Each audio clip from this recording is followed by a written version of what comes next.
اور ایک استاد نے پرچے میں پوچھا تھا، یہ جنرل سائنس کے جو پرچے اسکولوں میں ہوتے ہیں نا، تو وہ استاد پوچھتا ہے کہ زمین گول ہونے کا ثبوت پیش کرے۔ سائنس میں یہ ایک بڑا مسئلہ ہے، سائنس ماسٹر بڑا زور لگاتا ہے کہ زمین گول ہے، گلوب لاتا ہے، دکھاتا ہے یہ وہ ہے، زمین گول ہے، زمین گول ہے۔ تو چونکہ بہت اچھا اس غریب نے پڑھایا تو امتحان میں پوچھا کہ زمین گول ہے کے ثبوت میں آپ جو جانتے ہیں وہ لکھے۔ تو ایک طالب علم تھا، ہمارا ساتھی تھا، وہ مجھے کہتے یار میرا نام درس میں لیتے ہو مت لیا کرو، معاف کرو۔ تو وہ کہتے ہیں کہ پیپل کا پتا دیکھو زمین بھی گول ہے، بس یہ کافی ہے۔ اور پورے صفحے میں پیپل کا پتا دیکھو زمین بھی گول ہے۔ تو وہ استاد جو ہمارے تھے، افضل خان نام تھا ڈاگئی کا، اس نے اس کے اوپر لکھا کہ اینک لگا کے دیکھو نمبر بھی گول ہے۔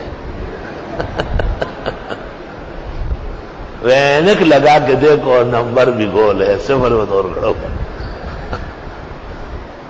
پیپل کا پتا دیکھو نمبر بھی گول ہے، اور اینک لگا کے دیکھو نمبر بھی گول ہے۔ اور ابو داؤد کے پرچے میں ایک اہم سوال ہوتا ہے، قال ابو داؤد، اوپر امام ابو داؤد نے کوئی مقصد بیان کیا ہوتا ہے تو استاد اس کو بیان کرتے، کافی محنت کرتے۔ ایک طالب علم جو کمزور تھا استعداد میں اور اس کو جواب تو یاد تھا ہی نہیں، تو استاد نے پوچھا تھا کہ قال ابو داؤد سے امام ابو داؤد کیا کہنا چاہتے ہیں؟ تو وہ طالب علم لکھ رہا ہے قال ابو داؤد سے امام ابو داؤد ہم سب کو فیل کرنا چاہتے ہیں۔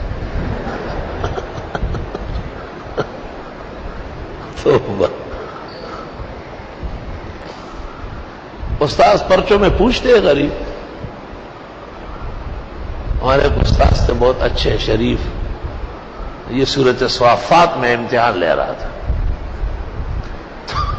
اب وہ استاذ نے پورا گھنٹہ تقریر کی۔ ایک ہمارے ساتھی تھے کوہاٹ کے، پرچے میں مجھے کہتا ہے یہ پرچہ کس نے بنایا؟ میں نے نہیں، یہ تو کسی آلوسی کے باپ نے بنایا۔